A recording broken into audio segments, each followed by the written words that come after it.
Oi, gente, tudo bem? Hoje eu quero falar sobre Os Garotos Corvos, que foi o último livro que eu li no meu clube.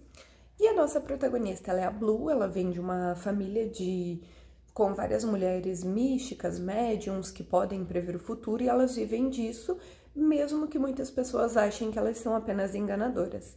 Só que apesar disso, a Blue, ela não tem nenhum tipo de visão, de sensibilidade, e desde muito criança, a previsão para o futuro dela era apenas uma, que o beijo dela mataria o verdadeiro amor.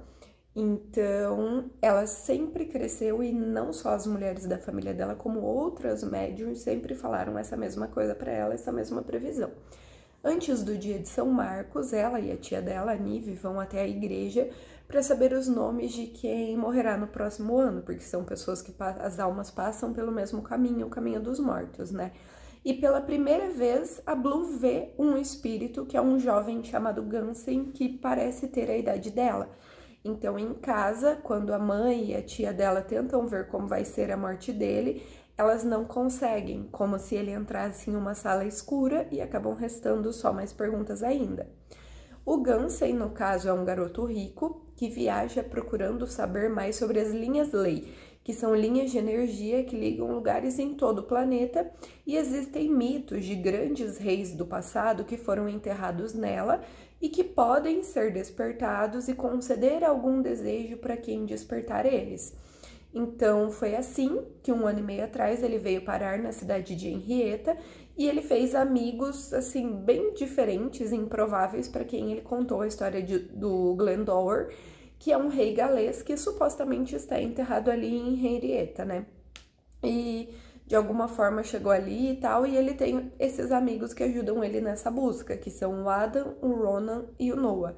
No dia de São Marcos, no mesmo dia em que a Blue viu o espírito dele, ele escutou uma gravação, novamente, ele estava procurando a linha e tal, e ele escutou uma gravação do nome dele sendo dito, no caso do espírito dizendo o nome dele, e da Blue perguntando se era só isso. E ele marca uma hora com a médium na cidade, que no caso é a mãe da Blue, pra ver se ele consegue encontrar alguma resposta. Tem um outro cara, que é um professor da Agliombe, que é uma escola para meninos ricos, onde o Gansen estuda, que também já está fazendo essa busca há alguns anos, desde quando ele era aluno.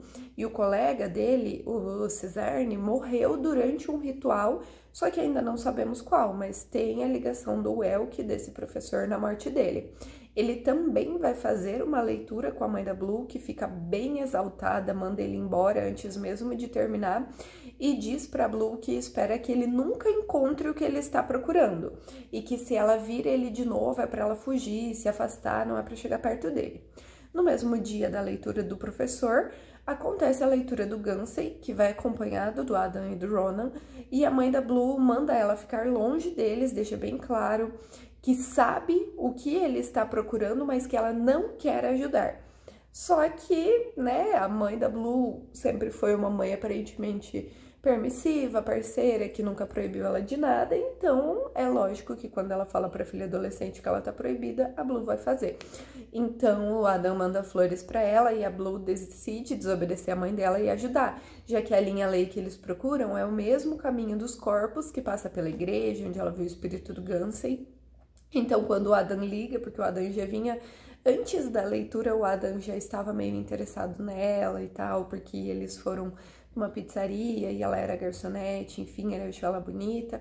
Então, quando ele liga, convidando ela para sair explorar com eles, ela decide ir, e inclusive ela desenha meio que um pequeno mapa para explicar onde fica a igreja e onde exatamente é a linha. Então, o Gansen conseguiu que a irmã dele, assim, eles são ricos. É uma escola para meninos muito ricos. Então, a irmã do Gansen veio de helicóptero para que eles procurassem pelo céu, e seguindo as orientações da Blue para chegar até na linha, eles veem meio que um grande corvo desenhado nas montanhas. O corvo era o animal de Glendower, tipo, eu não vou lembrar o nome do lugar, acho que é NASCAR, mas eu não tenho certeza, que tem uns animais desenhados, mas você só vê do céu. E é meio que uma teoria de conspiração ali e tal, né, das linhas Lei. E eles veem um corvo na floresta. Então, quando eles pousam dentro do corvo, eles encontram várias coisas inexplicáveis, tipo, o tempo parece correr muito mais devagar, o lago tem peixes que nem deveriam estar ali, mas que mudam de cor conforme o desejo do Gansey de uma explicação que faria mais sentido. Determinado tipo de peixe muda de cor e passa a ser aquele peixe que ele pensou. Uma árvore que tem um buraco em forma de corpo, onde cada um que entra vê uma coisa diferente. O Gansey vê o Glendower, a Blue vê ela e o Gansey apaixonados, onde ele sabe que o beijo dela pode matar ele, mas ele quer arriscar mesmo assim. E o Adam vê algo que parece deixar ele extremamente envergonhado e ele só diz que ele nunca faria aquilo e não fala o que ele viu. Depois disso, a Blue acaba se tornando parte do grupo deles e passa a participar dessa busca junto com eles, né? Então, eles vão até a linha novamente, em Cabswater, e eles passam por várias estações, sabe? Em poucos minutos de caminhada na floresta, eles passam pelo outono, pelo inverno, pela primavera, e eles encontram uma mensagem escrita com a letra do Ronan em latim numa pedra, que diz que as árvores falam latim. Então, o Gansey e o Noah conseguem ouvir o que elas dizem e o Ronan traduz o que elas estão falando.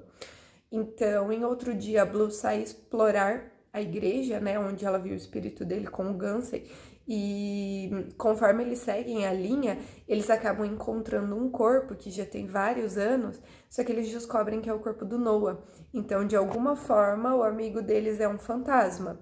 Eles também conversam sobre a obsessão do Gansey pelo Glendower, e ele explica que ele tem alergia à picada de insetos, e quando ele tinha 10 anos de idade, ele pisou em um ninho de marimbondos, e ele tem certeza que ele morreu naquela hora. Ele afirma que ele escutou o coração dele parando, só que ele ouviu uma voz na cabeça dele dizendo que uma pessoa estava morrendo quando não devia na linha lei. Então o Gansey ia viver enquanto ele também não devia, devido ao Glendower. E para mim, assim, ficou muito claro que o amigo do professor Welk que morreu é o Noah, e ele morreu quando ele não devia nesse ritual, e por isso o Gansey sobreviveu às picadas, né? Realmente, eles olharam os documentos, era ele mesmo, né, o Noah Cizerne, e o Gansey foi na polícia. Só que quando ele está voltando para a cidade, depois de ir visitar os pais, ele é encurralado pelo Welk, que admite que foi ele quem fez isso. Ele rouba o diário onde o Gansey tem todas as anotações, e ele só não mata o Gansey porque o garoto consegue derrubar a arma dele embaixo do carro e tem outro carro vindo. Então o Welk só foge. Só que a Blue também vai olhar o quarto da tia dela, porque ela pegou ela fazendo uns rituais meio estranhos, ninguém sabe muito bem porque ela tá em Henrietta, porque ela quer saber o que ela veio fazer na cidade, e ela descobre que a Nive veio procurar o pai da Blue, só que ela também recebeu uma proposta do Welk para encontrar a linha e despertar ela. E apesar de ela ter recusado, ela veio para Henrietta para tentar investigar por conta própria e fazer isso sozinha. Tanto ela como as amigas da mãe dela, todas elas veem que a linha será despertada nos próximos dias, mas elas não conseguem ver quem vai fazer isso. E daí as coisas começam a acontecer todas ao mesmo tempo, né? Um amigo do Gansey tenta fazer o ritual para despertar outra linha lá na Europa, e o colega que estava ajudando ele fica gravemente ferido, porque ele faz uma piadinha sobre cair a pele e ele está na linha, e daí a pele dele cai do corpo todo, mas ele sobrevive. O Adam tem uma discussão muito feia com o pai dele e finalmente sai de casa como os meninos queriam, porque o pai dele era extremamente abusivo, batia nele, enfim, não queria que ele fosse pra Gliombe, um babaca. Tanto que nessa discussão o Adam fica surdo de um ouvido por causa do pai dele. Então, assim, só que ele parece ressentido com os amigos por ficarem felizes por ele estar saindo disso, e ele decide tentar despertar a linha sozinho. Já que, né, o Gansey vivia pedindo pra ele sair de casa, morar com eles e tal, e ele não queria porque ele não queria depender do Gansey. Só que ao mesmo tempo que ele vai fazer isso, a Nive sequestrou o Welk para usar ele como sacrifício e ela mesma despertar a linha. Então, assim, além disso, a mãe da Blue e as amigas dela veem isso acontecendo, então antes mesmo dos meninos chegarem para buscar a Blue, a Maura, que é a mãe dela, conta sobre o pai da Blue, que ele tem, acho que é Artemus o nome dele, e que de alguma forma ele saiu da linha. quando ela era jovem, ela e as amigas faziam alguns rituais envolvendo a linha e tal, e ele desapareceu quando a Blue nasceu. Então, assim, como se a existência da Blue em si fosse um ritual e tivesse mandado ele de volta, e o que talvez também possa explicar como a Blue amplifica os dons e a energia das outras pessoas. Quando eles chegam na linha, a Nive foi rendida pelo Elk, só que ela diz que o sacrifício dele não vai funcionar, já que tem que ser algo pessoal. Então, o Adam vê o quanto ele entende sobre sacrifício e que isso não precisa ser uma morte. Então, ele vai até o centro do pentagrama que a Nive fez para começar o ritual e ele diz que ele se sacrifica. E isso desperta a linha. Só que assim, em nenhum momento fica claro por que ele entende sobre sacrifício, porque é aceito. Você fica bem no ar, sabe?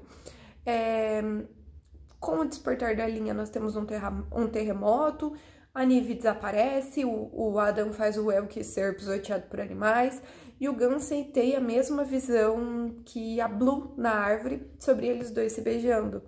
E o Adam está diferente agora, apesar de não ficar claro no que, e as árvores dizem que o antigo rei está enterrado em algum lugar do caminho, esperando pelo Gansey. Então, assim, no finalzinho do livro, eles enterram os ossos do Noah na igreja, e ele se torna visível e corpóreo novamente, já que quando a polícia tirou os ossos dele da linha, eles não conseguiam mais ver ele, eles só conseguiam falar com ele quando a Blue estava lá para ele, tipo, sugar a energia da Blue.